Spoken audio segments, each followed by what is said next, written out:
नमस्कार दोस्तों, स्वागत है आपका आपके अपने YouTube channel job with PD में। दोस्तों, आज इस क्लास के माध्यम से हम अपने थर्ड चैप्टर की एक्सरसाइज 3.5 का क्वेश्चन नंबर 4 करेंगे।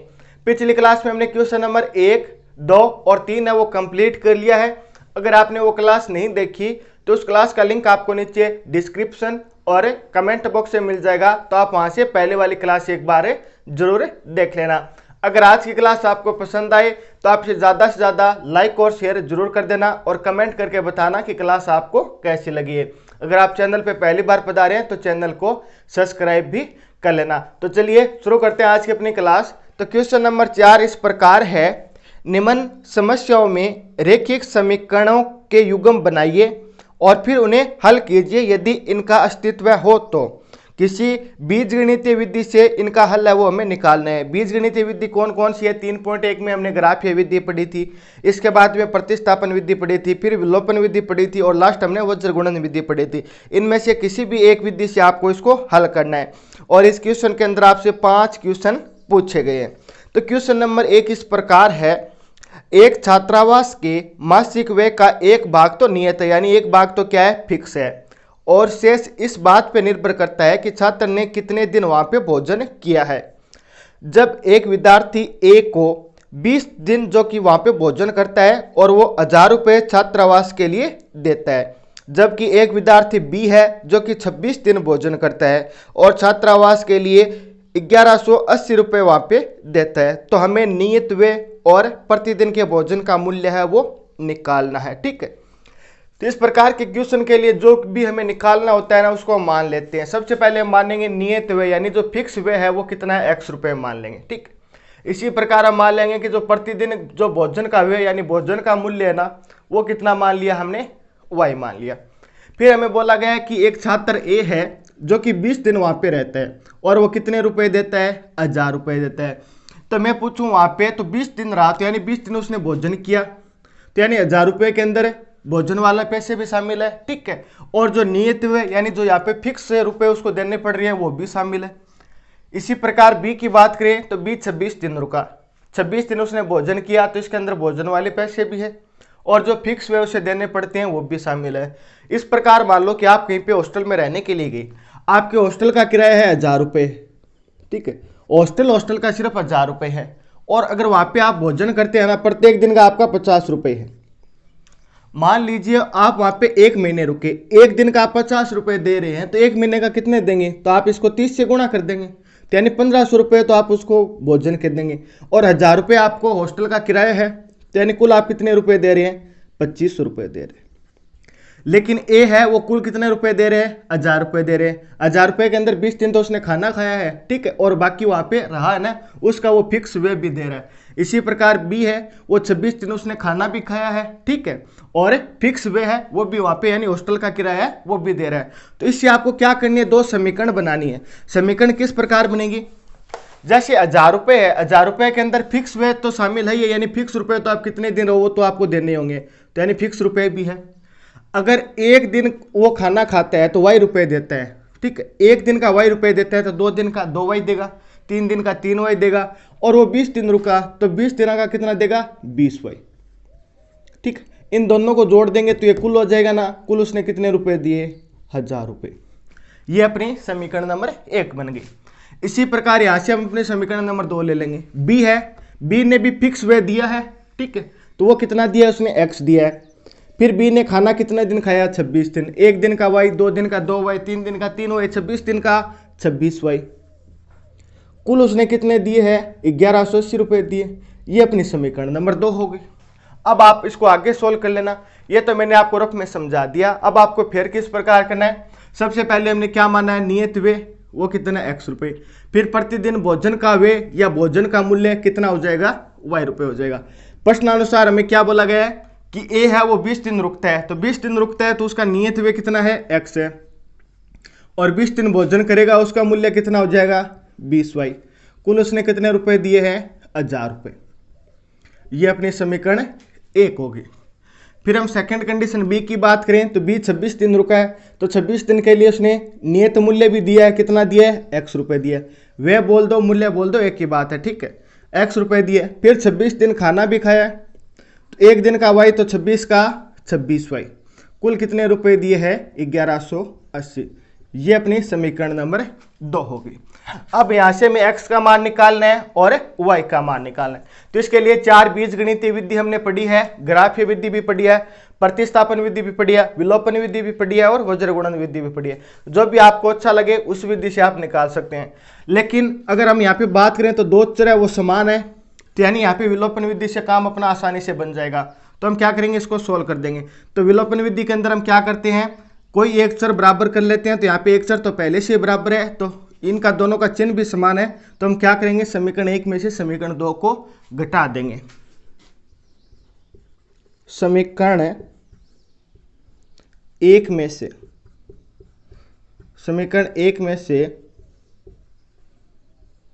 समीकरण 2 घटाने पर समीकरण 1 क्या आपकी x प्लस 20y बराबर 1000 है। समीकरण 2 क्या है, x प्लस 26y बराबर 1180 है। 2 नंबर समीकरण घटा रहे हैं, तो यानी घटा रहे हैं उस समीकरण के क्या हो जाएंगे, चिन्ह चेंज हो जाएंगे। यानी ये प्लस का x है तो माइनस का, ये प्लस का है ये भी माइनस का, और ये प्लस का है ये भी माइनस का। अब ये प्लस माइनस क्या हो जाता है, कैंसिल आउट हो गया। ये 20 प्लस का, ये 26 माइनस का, तो यानी 6 माइनस का 6 वही बच जाएगा।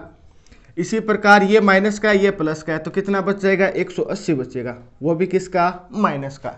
हमें तो सिर्फ और सिर्फ y का मान निकालना है, तो यानी बाकी मान यहाँ पे गुणा में है, तो इस साइड क्या आ जाएगा, भाग में आ जाएगा। तो y बराबर क्या आ जाएगा, -6 इसके भाग में ले आएंगे, तो 180 बट्टा -6, माइनस से माइनस कैंसिल आउट हो गया। 6 को ये कितनी बार काटेगा, 30 बार काटेगा। ठीक है, इसके अंदर आप भाग देखकर देख लीजिए 180 के अंदर कितनी बार जाएगा, 30 बार जाएगा। तो यानी जो y का मान हमें मिला है ना, वो कितना मिला है, 30 रुपए। और y को हमने क्या माना था, प्रतिदिन भोजन का व्यय, यानी कि a हो चाहे b हो, वहां पे कोई भी एक दिन भोजन करता है ना, उसके कितने रुपए लगते हैं, 30 रुपए लगते हैं। 2 दिन करेगा तो 60, 3 दिन करेगा तो 90। इस प्रकार यहाँ पर प्रत्येक दिन का कितना है, 30 रुपए है। ये तो अपना y का मान आ गया। फिर हमें क्या निकालना है, नियत व्यय यानी x का मान निकालना है। तो x का मान निकालने के लिए y है, चाहे तो समीकरण 1 में रख दो, चाहे समीकरण 2 में रख दो। तो हम क्या करें, समीकरण 1 में रख रहे हैं y का मान, ये स्टेप है इसके नीचे करना है। ठीक है, y का मान समीकरण 1 में रखने पर समीकरण 1 क्या आपकी, x प्लस 20y बराबर 1000 है। y की जगह हम 30 रखेंगे, तो x प्लस 20 गुणा 30 बराबर 1000। हमें तो x का मान निकालना है, तो ये कितना हो जाएगा, 20 का गुणा 30 से करेंगे 600, 1000 में से घटेगा क्योंकि हमें तो सिर्फ x का मान निकालना है, तो यानी साइड x ही रखना है आपको। तो ये 1000 में से 600 घट जाएगा, तो x का मान कितना बचेगा, 400 रुपये। यानी कि अगर कोई छात्र छात्रावास में रहता है तो उसके लिए नियत व्यय तो उसको कितना देना पड़ेगा, यानी ये तो फिक्स है, ये तो आपको देना ही होगा। वो कितना है, 400 रुपये। और प्रतिदिन भोजन का कितना देना होता है, 30 रुपये देना है। ये आपका इसका क्वेश्चन नंबर 1 हो गया, जहां से y का मान 30 मिला है, x का मान 400 मिला है। इसको हमने विलोपन विधि से सोल्व किया, आप किसी भी विधि से सोल्व कर सकते हैं, लेकिन ये अपना विलोपन विधि से आसानी से हो गया क्योंकि चर है यहाँ पे, इनका गुणा क्या था, बराबर था। यहाँ पे भी 1 था गुणा, यहाँ पे भी 1 था, तो हमने विलोपन विधि से इसको सोल्व कर लिया है। सेकंड क्वेश्चन है, एक भिन्न 1/3 हो जाती है, कब हो जाती है, जब उसके अंश में से 1 घटाया जाता है। और 1/4 हो जाती है कब, जब हर में 8 जोड़ दिया जाता है, तो वो हमें भिन्न निकालनी है। तो इस प्रकार के क्वेश्चन हमने पहले भी कर रखे हैं, तो एकदम आसान क्वेश्चन रहेगा आपके लिए। भिन्न का अंश तो सबसे पहले हम x मान लेंगे और हर क्या करेंगे, y मान लेंगे। तो भिन्न अपनी क्या हो जाएगी, x/y हो जाएगी, क्योंकि भिन्न में ऊपर क्या होता है, अंश होता है, नीचे क्या होता है, हर होता है। तो अंश को तो हमने x मान लिया और हर को हमने क्या किया है, y मान लिया।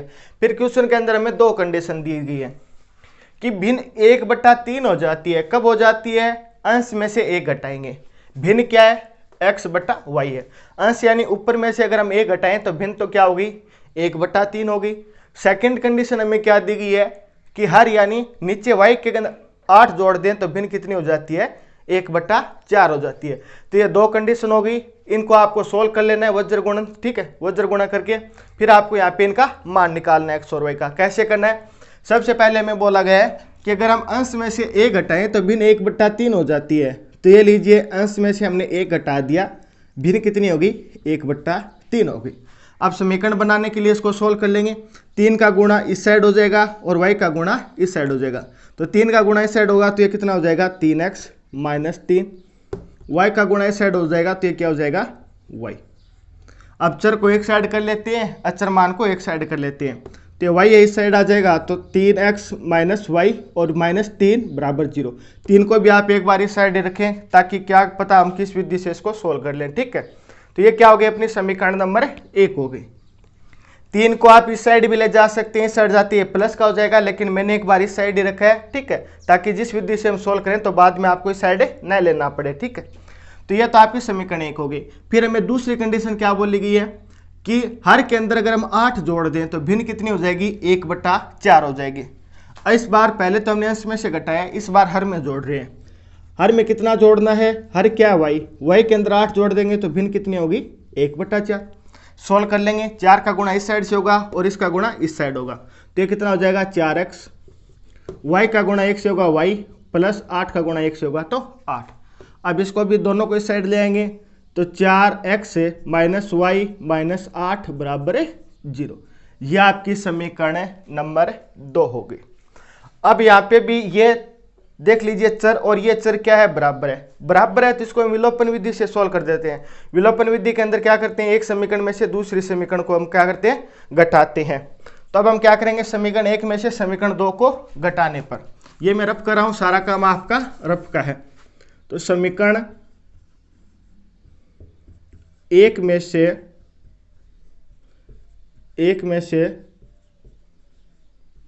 समीकरण 2 घटाने पर अब समीकरण 1 क्या है, 3x - y - 3 बराबर 0 है। और समीकरण 2 क्या आपकी, 4x - y - 8 बराबर 0 है। समीकरण 1 में से 2 घटा रहे हैं, ये घटा रहे हैं तो इसके चिन्ह है वो चेंज हो जाएंगे। तो ये दोनों कैंसिल आउट, क्योंकि ये माइनस का ये प्लस का, यहाँ पे कितना बचेगा, माइनस का x बचेगा, क्योंकि ये तो प्लस का है और ये 4 माइनस का है। ये प्लस का 8 है, ये प्लस का 3 है, तो कितना बचेगा, प्लस का 5 बचेगा, बराबर में 0। हम x का मान निकाल रहे हैं, यानी ये वैल्यू साइड आ जाएगी। तो -x बराबर -5, तो x का मान कितना आ जाएगा, 5 आ जाएगा, क्योंकि माइनस से कैंसिल आउट हो गया। तो x की वैल्यू यहाँ से हमें कितनी मिल गई, 5 मिल गई। अब ये x का जो भी मान आया वो समीकरण 1 में रख दो, चाहे समीकरण 2 में रख दो, आपको y का मान मिल जाएगा। तो हम क्या करेंगे, समीकरण 1 में रखेंगे x का मान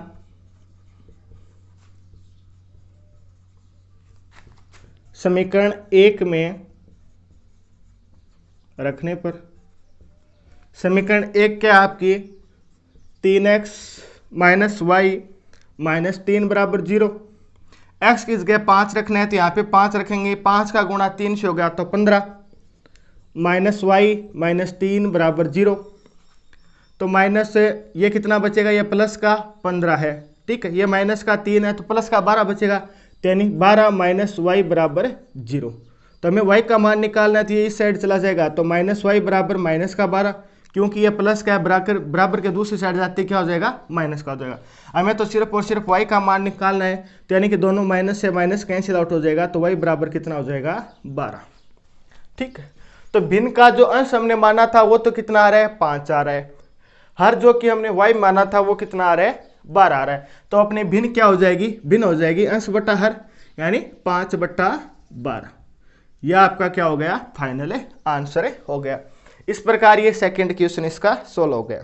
क्वेश्चन नंबर 3 है, यश ने एक टेस्ट में 40 अंक अर्जित किए। जब उसे प्रत्येक सही उत्तर का तो 3 अंक मिला और गलत उत्तर देने पे 1 अंक है वो काट लिया गया।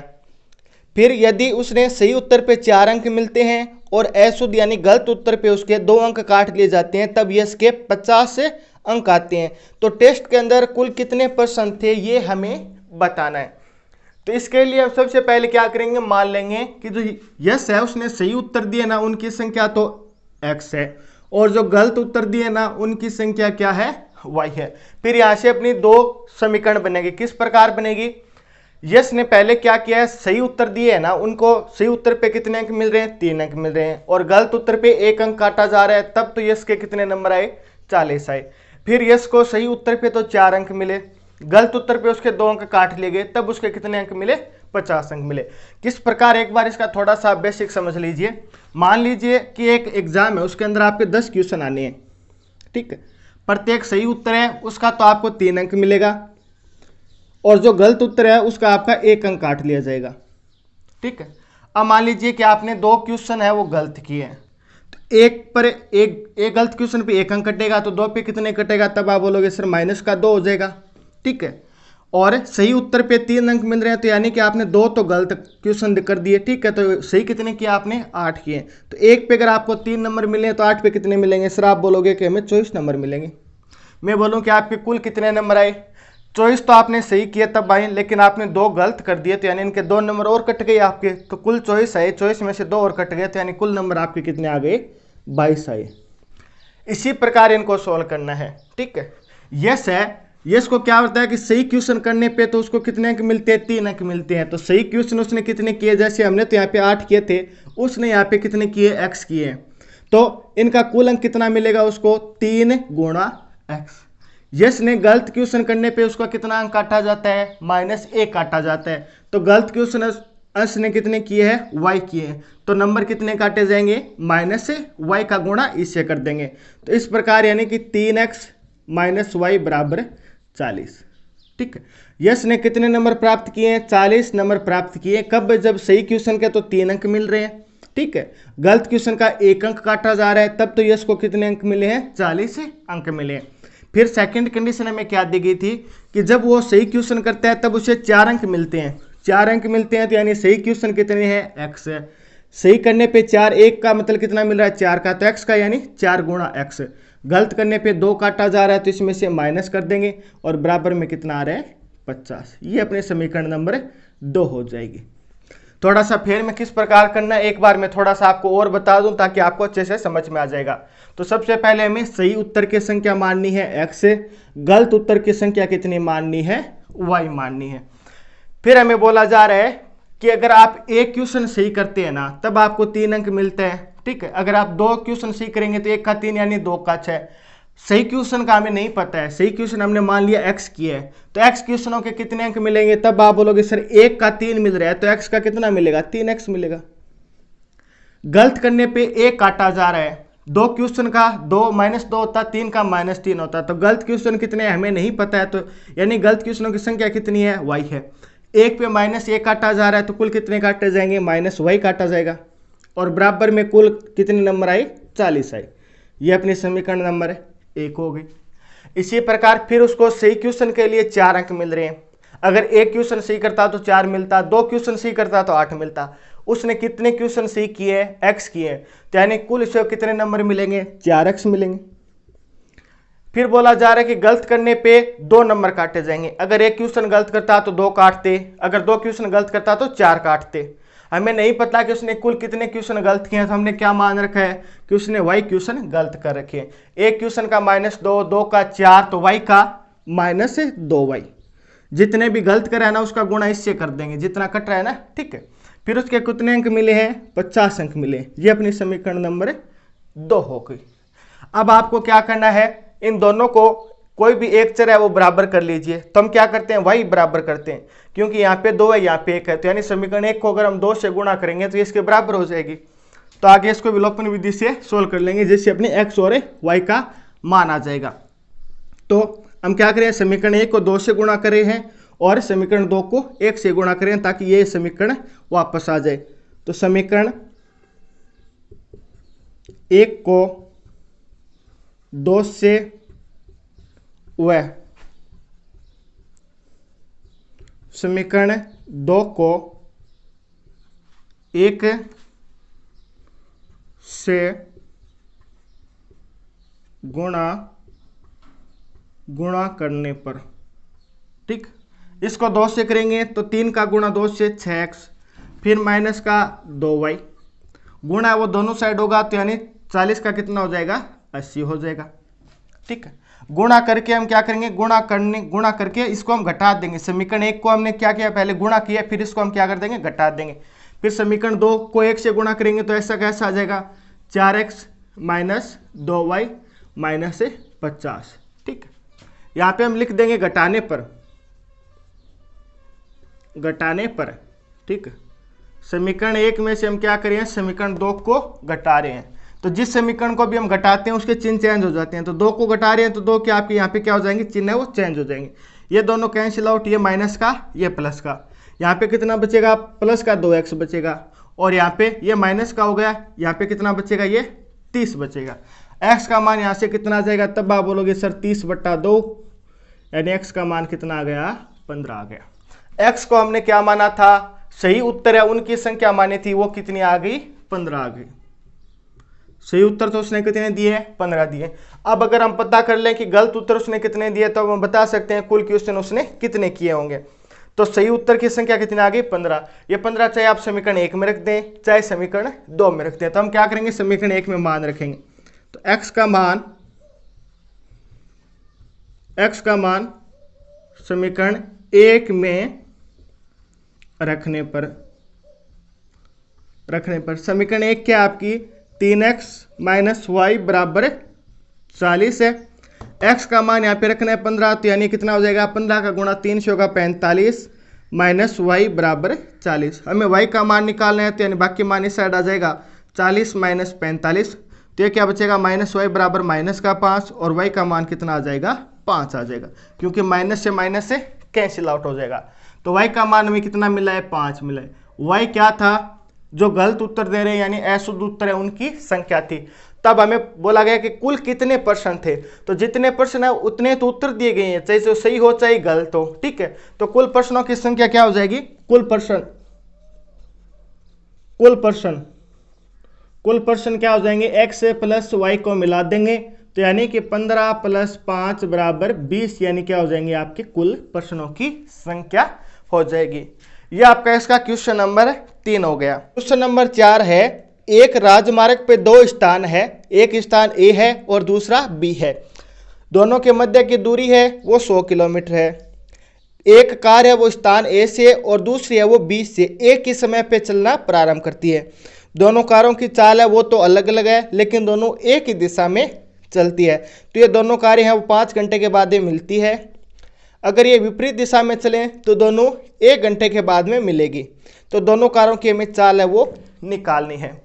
चाल निकालनी है तो सबसे पहले उसको मान लेंगे। माना जो स्थान ए से यहाँ से जो कार चल रही है उसकी जो स्पीड है यानी चाल है वो कितनी हो जाएगी, x किलोमीटर प्रति घंटा, यानी कि 1 घंटे में हुआ x किलोमीटर चलेगी। इसी प्रकार जो स्थान बी से कार चलने वाली है उसको मान लेंगे उसकी स्पीड कितनी है, y किलोमीटर प्रति घंटा, यानी 1 घंटे में कितना चलेगी, y किलोमीटर चलेगी। फिर आगे इसको इक्वेशन बनाकर हमें सोल्व करना है, वो कैसे करना है हम समझ लेते हैं। हमें 2 स्थान दिए गए हैं, एक राजमार्ग यानी एक सड़क है, उस पर हमें 2 स्थान दिए गए, एक है ए एक है बी। आप मान लीजिए एक तो आपका गाँव है, दूसरा आपके पास वाला कोई शहर है, और उनके मध्य की दूरी कितनी है, 100 किलोमीटर है। कोई कार है वो ए से चलना प्रारंभ करती है, उसी टाइम एक कार है वो बी से भी चलना प्रारंभ करती है। दोनों बोला गया कि 5 घंटे बाद में एक स्थान पे मिलती है, तो मान लेते हैं दोनों 5 घंटे बाद में यहाँ पे मिलेगी। तो जो बी से कार चलना प्रारंभ करती है वो तो कितना चलेगी, इतना चलेगी, और जो कार ए से चलना प्रारंभ करती है वो कितना चलेगी, इतना चलेगी। हमें क्या बोला गया कि दोनों एक ही दिशा में चलना प्रारंभ करती है, यानी इस साइड ये चलेगी तो इस साइड ही ये चलेगी, और दोनों एक ही टाइम पे चलती है और 5 घंटे बाद में एक स्थान पे मिलती है। वो स्थान हमने सी मान लिया। तो सी माना है तो 5 घंटे के अंदर ये तो कितनी चली, इतनी दूरी चली है। ठीक है, और ए ने कितनी दूरी चली, जो ए से कार चल रही है उसने कुल इतनी दूरी चली। हमें पता है कि जो कार ए है ना, ए से चल रही है ना, उसकी स्पीड कितनी है, चाल कितनी है, x किलोमीटर प्रति घंटा है, यानी कि 1 घंटे में कितना चल रही है, x किलोमीटर। 2 में कितना चलेगी, 2x, 3 में 3x, 4 में 4x, 5 में कितना चलेगी, 5x। तो ये कितना चलेगी, 5x। 5x क्या है, चाल थोड़ी है उसकी, यानी उसने कुल दूरी चली है। 1 घंटे में जब वो x किलोमीटर जा रही है तो 5 घंटे में कितनी जाएगी, 5x किलोमीटर उसने तय कर लिए। इसी प्रकार जो कार बी से चल रही है, बी स्थान से कार चल रही है, वो 1 घंटे में y किलोमीटर चलती है। 1 घंटे में कितना चलती है y किलोमीटर, तो 2 घंटे में 2y, 3 घंटे में 3y, 4 घंटे में 4y और 5 घंटे में कितना चलेगी वो 5y चलेगी। ये 5y उसकी चाल थोड़ी है, ये 5y तो उसने कुल दूरी चली है ना वो 5 घंटे में वो आ गई। तो यानी कि जो कार ए ने जो ए से कार चली है सी तक गई है 5 घंटे में, तो उसने तो कुल कितनी दूरी तय की है 5x, ठीक है।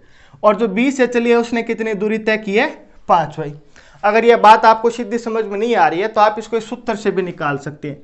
सूत्र ये आपको फॉर्मूला ये आपको ध्यान में रखना है, ये क्या होता है, चाल बराबर होता है दूरी बटा समय, ठीक है। अब हम क्या निकाल रहे हैं, इनकी दूरी निकाल रहे हैं, दूरी निकाल रहे हैं। तो चाल कितनी है x, समय कितना है 5, x गुणा 5 बराबर दूरी आ जाएगी 5x। इसी प्रकार यहाँ पे चाल कितनी है y है, समय कितना है 5 है, तो 5 का गुणा y से होगा तो कितना आ जाएगा, दूरी बराबर 5y। ये आपको समझ में आ गया होगा। और a से b तक की दूरी हमें कितनी दी गई है 100 किलोमीटर दी गई है। तो यहां से एक अपनी समीकरण आ जाएगी। समीकरण एक क्या आ जाएगी कि इस दूरी में से जो यहां से a से c तक की है, इस दूरी में से अगर ये दूरी हम घटा दें तो कितनी आ जाएगी, ए बी की दूरी आ जाएगी। कैसे कि a से c तक की कुल दूरी कितनी है, आप बोलोगे सर 5x है, और b से c तक की कुल दूरी कितनी है, तब आप बोलोगे सर 5y है। अगर a से c तक की, इसमें से हम b से c तक की दूरी घटा दें, यानी कि 5x में से 5y घटा दें, तो a और b के मध्य की दूरी आ जाएगी, जो कि हमें क्वेश्चन में दिया गया कितना है 100 किलोमीटर है। तो यानी इसके बराबर कितना आ गया 100 आ गया। ये भी दूरी और ये भी दूरी है। इसको सोल्व करेंगे तो ये कितना आ जाएगा x माइनस वाई बराबर 20। कैसे, यहाँ से भी 5 कॉमन आ गया, यहाँ से भी आ गया, यहाँ से भी आ गया, तो 5 से 5 दोनों साइड से कैंसिल आउट हो गया। तो x माइनस वाई बराबर 20 ये क्या हो गया, समीकरण 1 हो गया। यह तो हमें फर्स्ट कंडीशन दी गई थी क्वेश्चन के अंदर। सेकंड कंडीशन हमें क्या दी गई थी कि दोनों कार है ना, जैसे ये स्थान A है और ये स्थान B है, दोनों के मध्य की दूरी 100 किलोमीटर।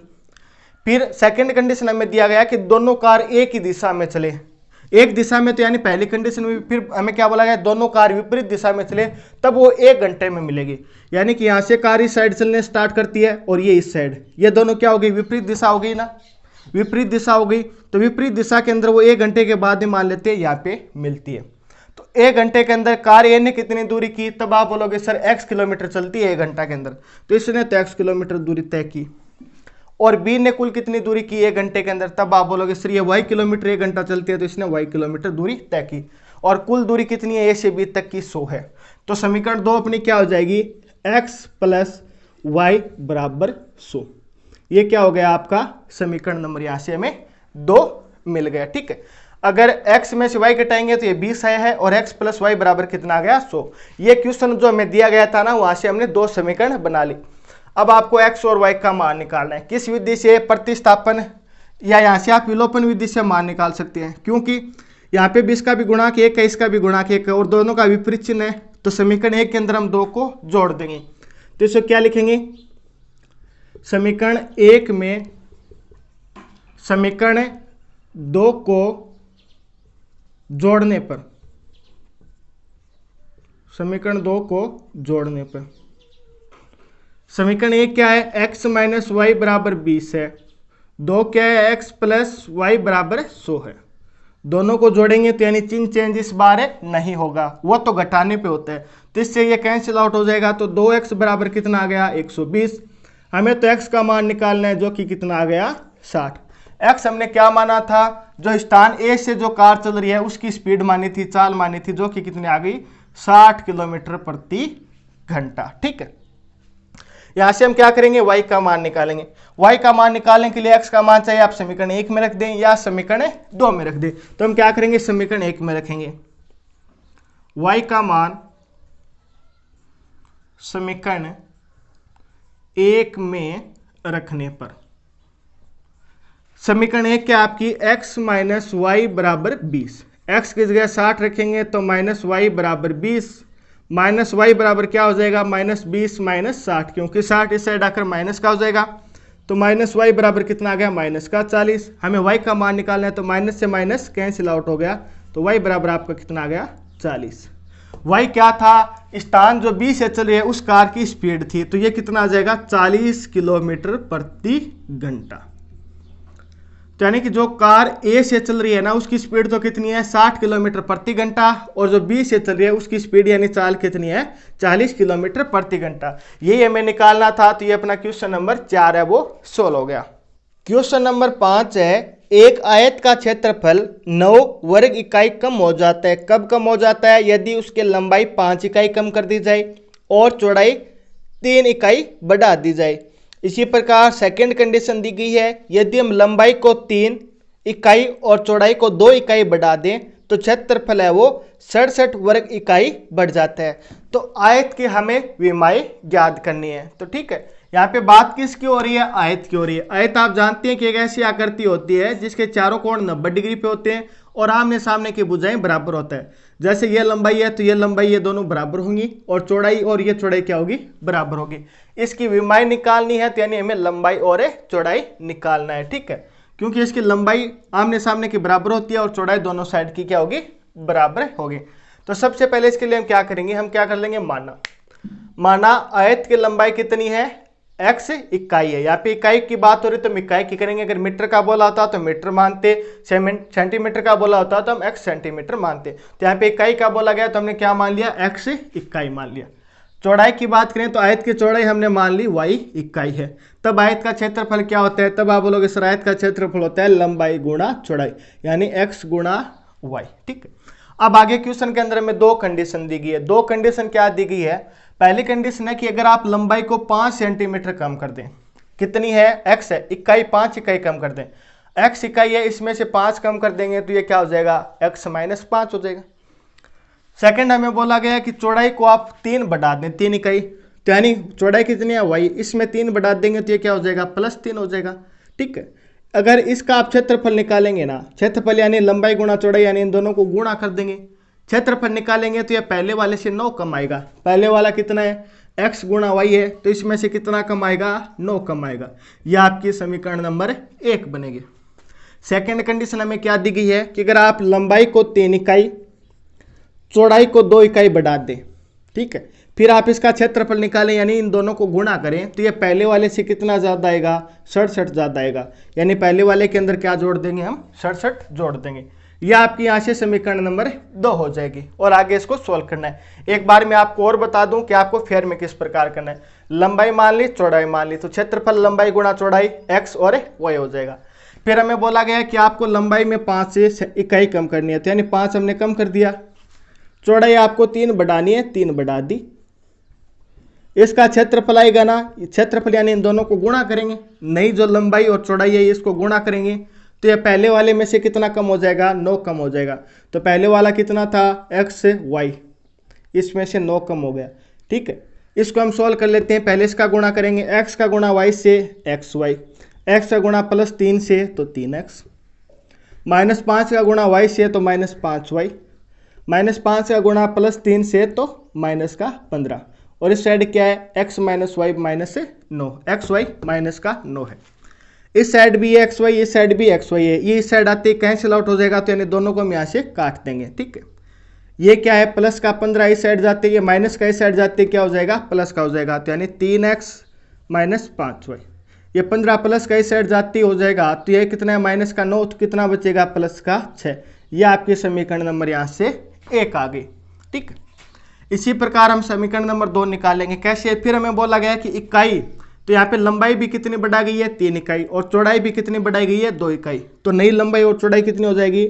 x + 3 और y + 2, इन दोनों का गुणा करेंगे तभी नया क्षेत्रफल आएगा। ठीक है, ये कितना आ गया? x + y, तो ये कितना अधिक आता है? 67 अधिक आता है, तो यानी इसके अंदर हम 67 जोड़ देंगे।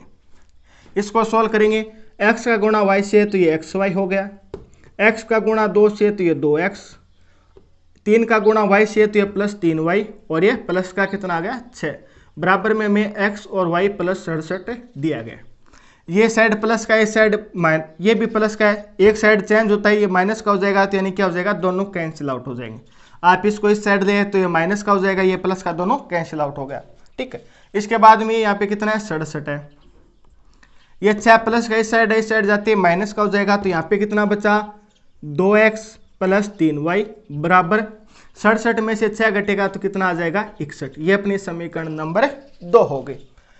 समीकरण 1 तो ये आई है, समीकरण 2 ये आ गई। अब हमें यहाँ से x और y का मान निकालना है। x y मान निकालने के लिए आपके पास 4 मेथड है, ठीक है। आपको पता है चारों मेथड कौन कौन से। हम क्या करते हैं, विलोपन विधि से सोल्व करते हैं। विलोपन विधि के लिए हम क्या करेंगे, इसको तो 2 से गुणा करें तो ये कितना बनेगा, 6 बनेगा। इसको हम 3 से गुणा करें तब ये कितना बनेगा, 6 बनेगा। फिर ये क्या हो जाएगा, दोनों चर बराबर हो जाएंगे, एक में से दूसरा घटा देंगे तो अपना आंसर आ जाएगा। तो हम ये मैं रफ कर रहा हूं क्योंकि सारा काम आपका रफ का है। फिर आपको क्या करना है, समीकरण 1 को 2 से गुणा, समीकरण 1 को 2 से व समीकरण 2 को 3 से गुणा कर घटाने पर, ठीक, गुणा करके घटाना है। तो सबसे पहले इसको 2 से गुणा करेंगे तो 3 का गुणा 2 से 6, 5 का गुणा 2 से 10y, बराबर के अंदर कितना है 6, इसका गुणा 2 से होगा तो 12। इसको 3 से करेंगे तो ये कितना हो जाएगा, 2 का गुणा 3 से होगा तो ये कितना हो जाएगा 6x हो गया। इसका गुणा भी किससे होगा, 3 से होगा तो ये कितना हो जाएगा, प्लस का 9y हो जाएगा। और 61 को हम 3 से गुणा करेंगे तो ये कितना हो जाएगा, इसका गुणा हम 3 से करेंगे तो 3 और 18, यानी कितना हो गया, 183 हो गया। बराबर में ये कितना हो जाएगा, 183 हो जाएगा। अब हमें क्या करना है, एक में से 2 को घटाना है। घटाने के लिए इसका क्या हो जाएगा, चिन्ह चेंज हो जाएगा, ये दोनों कैंसिल आउट हो गया। ये कितना, माइनस का 10y, ये माइनस का 9y, दोनों कितने हो गए, माइनस के 19y। इस साइड में कितना बचेगा, इसमें से एक गया तो ये कितना बचेगा, 71, 171 बचेगा, वो भी किसका, माइनस का बचेगा। हमें y का मान निकालना है तो यानी बाकी मान इस साइड, तो y बराबर क्या हो जाएगा, माइनस 171 बट्टा माइनस का 19, माइनस से माइनस कैंसिल आउट हो जाएगा, 19 ये कितनी बार कटेगा, 9 बार कटेगा। तो यानी y का मान कितना आ गया, 9। y हमने क्या माना था, आयत की चौड़ाई मानी थी, वो कितनी आ गई, 9 आ गई, ठीक। फिर हमें क्या करना है, x का मान निकालना है। तो x के लिए y का मान चाहे समीकरण 1 में रख दो चाहे समीकरण 2 में रख दो। तो हम क्या करें, समीकरण 1 में रख रहे हैं। y का मान समीकरण 1 में रखने पर, समीकरण 1 क्या आपकी, 3x माइनस 5y बराबर में 6, y की जगह हम 9 रखेंगे। 9 का गुणा 5 से होगा तो 45, 3x माइनस 45 बराबर 6। ये इस साइड जाते क्या हो जाएगा, यहाँ से प्लस का हो जाएगा। तो 3x बराबर 45 और 6 कितना हो जाएगा, दोनों जुड़ के 51। हमें x का मान निकालना है तो यानी 3 इसके भाग में आ जाएगा। तो x का मान कितना आ जाएगा, 3 का 51 के अंदर भाग देंगे, कितनी बार जाएगा, 17। तो ये क्या आ जाएगा, 17 इकाई, ठीक है। तो चौड़ाई हमने निकाली, वो कितनी आ गई, 9। 9 इस क्या है, इकाई है, क्योंकि सारा का काम इसमें किसी में हो रहा है, इकाई में दिया गया था, तो ये क्या आ गया, 9 इकाई। फिर लंबाई कितनी आ गई, 17, तो ये कितना हो गया, 17 इकाई, ठीक। अब आप अगर इन दोनों को गुणा करेंगे ना तो ये आपका यहाँ पे क्या आ जाएगा, इसका जो कुल क्षेत्रफल है ना वो आ जाएगा 9 गुणा 17 गुणा 9। आप इसको सोल्व कर लीजिए, जो भी आपका मान आए वो क्या हो जाएगा, इसका क्षेत्रफल आ जाएगा। तो हमें क्या निकालनी थी, आयत की लंबाई और चौड़ाई निकालनी थी। चौड़ाई x माना, लंबाई हमने x मानी, चौड़ाई y मानी। तो x तो कितना आ गया, 17 इकाई आ गया, और चौड़ाई कितना आ गया, 9 इकाई आ गया। तो ये आपका क्वेश्चन नंबर 5 हो गया। इसी के साथ आपकी एक्सरसाइज 3.5 है वो कंप्लीट होती है। नेक्स्ट क्लास में हम एक्सरसाइज 3.6 स्टार्ट करेंगे। तब तक के लिए आप हंसते रहना, मुस्कुराते रहना, देखते रहना जो विद पीडी। जय हिंद, जय भारत।